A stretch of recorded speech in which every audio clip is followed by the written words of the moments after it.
Alrighty lads, what's up? You're with Budget Monk and welcome to another progress report here. We're actually over 90 hours now into this single campaign and 272 years throughout the course of the campaign. It was been a pretty historic last session, I suppose, in the sense that the Ming Wars have commenced. So I have begun my first war. We're currently in the process of fighting Ming, and we actually finished. It's been, I guess, 20 or 25 years since we enacted the military hegemon, giving me the maxed out modifiers, of course, but particularly the bonus 20% siege ability, which we desperately need as this is it's getting later and later here in the game. Absolutely ridiculously stable nation here, which is awesome. With 3 stability, military hegemon is worth 3, trading in wine, the German Confederation, which I think is just German ideas, and also the Austrian government type, guys. This is all giving us this much negative unrest whilst overextended at just about 100. Pretty superb. And we also have some tolerance of true faith and stuff like that as well. In fact, our unrest has been so good that when I overextend and get the negative 15 unrest in provinces, they're still stable, provided that they weren't recently conquered. Pretty epic stuff, I must admit myself. Otherwise, we actually fully annexed South America last session, guys, and with the exception of stabilizing it a little bit, it has been my priority, my focus here with my Hussite missionaries. But I have a few stacks around to deal with this stuff here. And more or less, we have actually transported our troops and abandoned South America to other theaters where we need them. Because prior to me declaring this war, believe it or not, Ming almost rivaled us 1-for-1 on forces. Can you believe it? Look at his force limit. Look at my total forces. Look at his force limit. We have sufficiently stack wiped him down to size and so on at this point, as we've been at war with him for over 2 years, it seems, or about 2 years so far. We do have a big quality advantage, but needless to say, I mean, this guy, you can see I've lost a battle here, retreating. Just an absolute animal here on very hard difficulty, quantity ideas. Yeah, so this is the run. If I go to religion, that is how the Hussites look here. South America looking incredibly Hussite. And North America also. Ironically, in my other runs, we struggled in the New World massively to have Hussite influence. And getting this clutch PU over Mexico, it just had such a good impact. Otherwise, Europe, ironically, where we began, is still trucking on. My preference is to actually attack colonizers and use the war score against their colonies if preferable or if possible, because colonies have 50% reduced war score costs, guys. So even this nation of British Louisiana, if he was an independent nation, he would be 104 war score cost.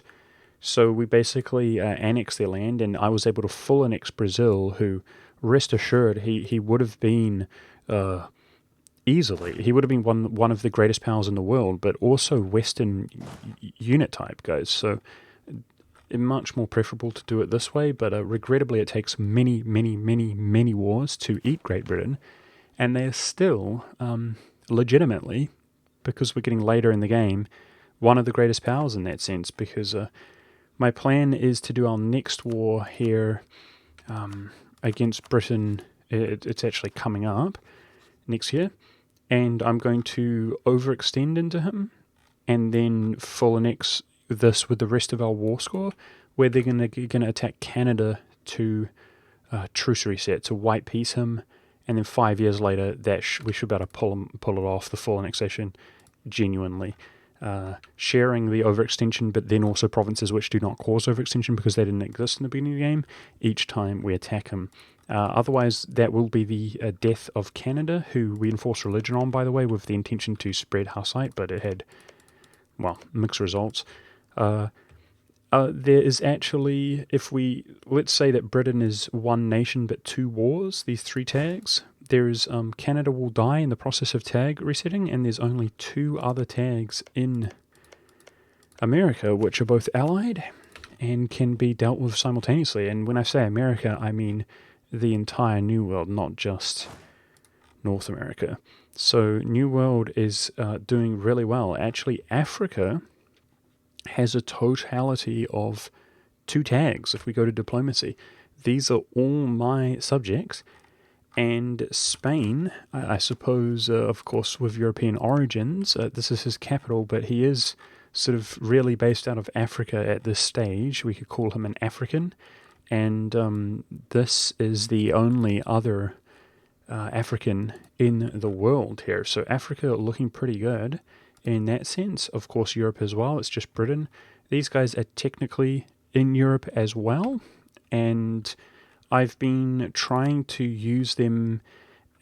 So what we're going to do is attack Avara, full annex, feed him to Russia, and non-co-belligerent use the rest of the war score to chunk QQ. And then same thing against Sharavan, same thing. So we're going to kill QQ with that method. Middle East, I mean, absolutely dominated by us here. We've got this guy, this tag here, but we're getting right down to the end of the game. And as per usual, it's the East Asians who fall last in my campaigns. That's almost always how it goes. However, Jaipur, Langzang, we only recently annexed and released him, and Manchu are all my subjects.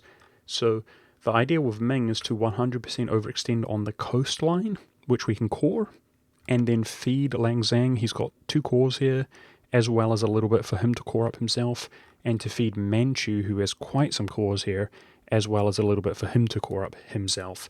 And then as soon as we have finished coring those against Ming, we're going to go ahead and attack some of his smaller tributaries to then effectively 100% him again via this peace deal, tag eliminating them, and spending the rest of the war score on Ming. Rinse and repeat. He's got other ones like Ryukyu, perfect opportunity to do the Ming meat grinder, we always refer to it as, which is a lovely name, I must admit. Otherwise, Vijayanagara. Vijayanagara was one of the greatest rivals for sure. Debatably the big boss, because we don't have those free truce resets against him, but we just chunked him here. You can see all of this. I gave that to Jaipur in one war, as well as some of his vassal. And giving us a lot of trouble here. I actually made a mistake, in my opinion, here. I wanted to take Vijayanagara with its high dev, so separatism was coming down. But I'm unable to core inland, and it's a bit of a slow move, and I regret doing it. If I could have gone back, I would have actually done just the coastline in the same way we're going to do against Ming, because we do have time. So I overcompensated here, and actually it's going to end up costing me. I'm a little bit upset about that.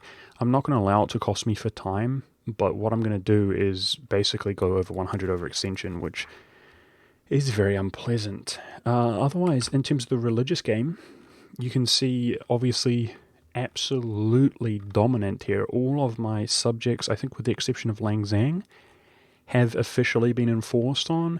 Langzang is the most recent addition, and thank goodness, guys, we have finally reached the age of revolutions, which is actually miserable because we lost the 5 admin efficiency here, but we get this bonus.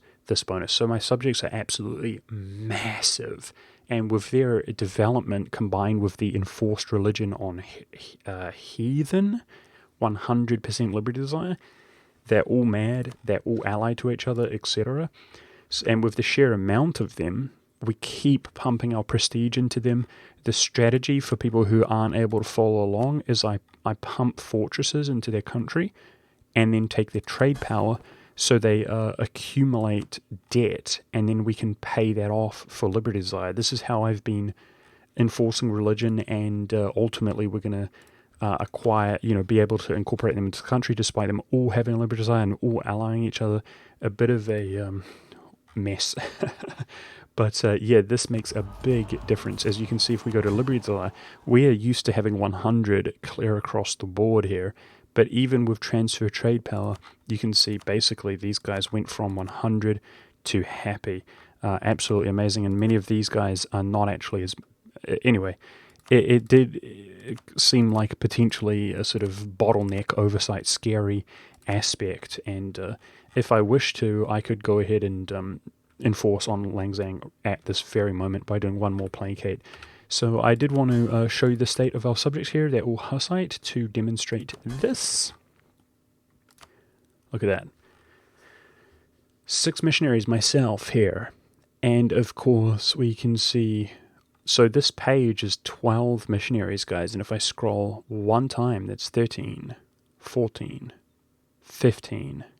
15 missionaries active at any given time. Pretty good. Pretty dang good. Some of these guys are getting nearer to having religious unity and therefore running out of locations to actually convert. I'm going to feed Adele a little bit more, but pretty good. Others will actually, with the lack of religious, like Jampur, he has converted some here that we fed him. He's one of the more recent additions here in sort of Asia. He will never actually incorporate convert his entire country. But we're using him for other purposes, of course, to basically get the world domination, the world conquest done quickly. And he's using a missionary in the meantime. But yeah, it all adds up. It certainly all adds up. Manchu, I don't think he's converted a single province. He was actually the most recent enforce religion addition. And Langzang will be the newest, which will be a 16th missionary working at any given time. We can see Manchu is here. He is converting provinces one at a time. Everyone counts. And another reason that last session was a little bit historic, guys, is because we are actually incorporating Mexico and Russia into the country. So I am at 85% annexation cost reduction right now, with all of our modifiers, which I've referred to in these videos many, many times. And the idea is that at 85%, 90% is the cap, right? So that means that basically I can start a golden era to reduce all power cost, which includes annexation cost reduction, and it's the same modifier, which will put me over the capacity. Well, I'm going to postpone the golden era for as long as possible. However, I do want to use the annexation cost reduction right now. So we will probably end up doing this next session of my stream because I want it to be applied to Russia and Mexico. However, if I pop it right now, we're still in the process of annexing them. This 10% point cost reduction is worth a total of 5 annexation cost reduction, 5%, because we have 85% and it's going to push us to the cap. But of course, the way that we must understand it if we want to maximize is that 85 and 90, we're talking about a total of 30%, right? 33%. 15% total at 85, changing to 10% total is a 33% difference, which means that that annexation cost reduction capacity is worth 33% of the country. That's why we're going to push on here.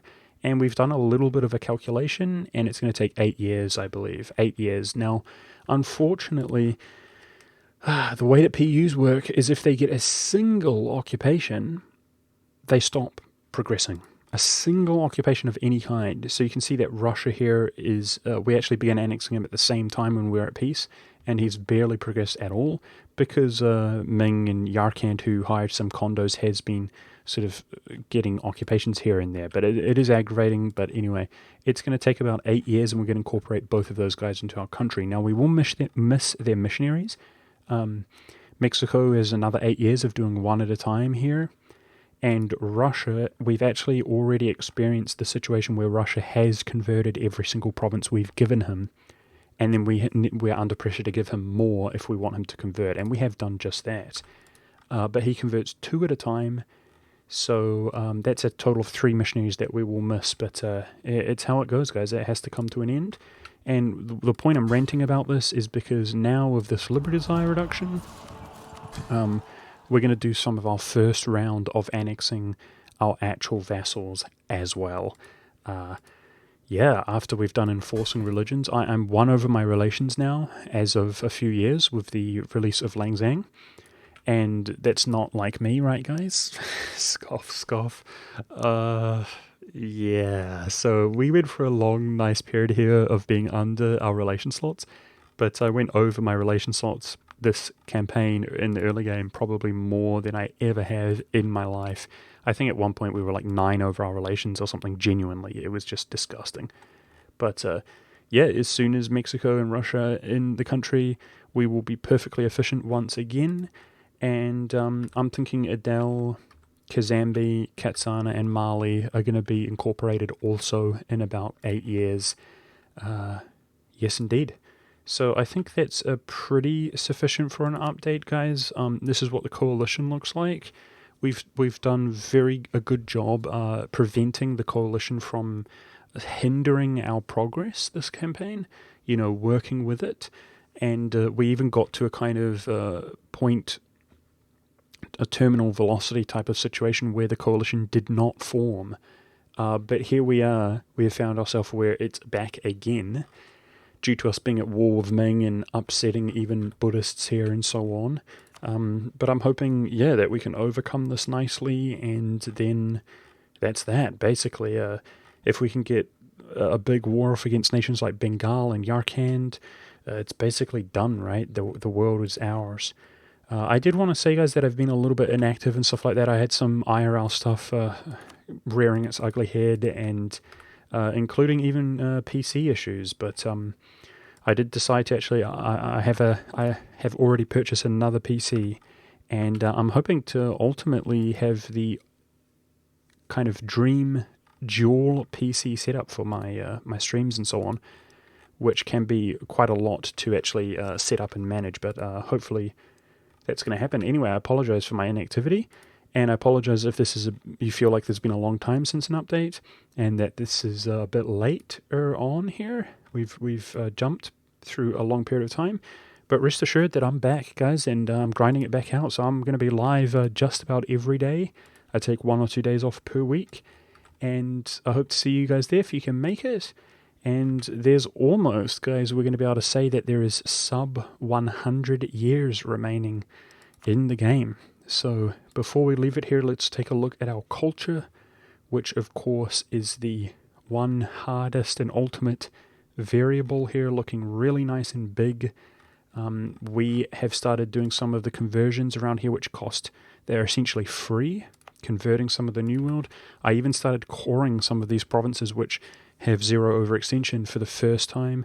I also stated up the lowlands. So the only other thing we're going to have to do with our admin is actually hire humanist soon, complete humanist. Colonial game is we've killed a lot of the natives to prep the religion here for free, and there's not that much of the world left to colonize. We're going to abandon this 280, be refunded 280 points, which we can put into humanist, and we're going to be able to do humanist with the point cost reduction here. But yeah, we're going to have less than 100 years here shortly, guys, and I wonder at what stage we can actually complete the world conquest. I'm hoping to do it sub 1750. I'm hoping to do it even sooner than that, but I don't want to be too disappointed if I fail. What's important is the one tag, one faith, one culture, and I'll stop ranting here. Thank you very much for watching, guys. I hope you enjoyed, and I'll see you live, or I'll see you in the next video.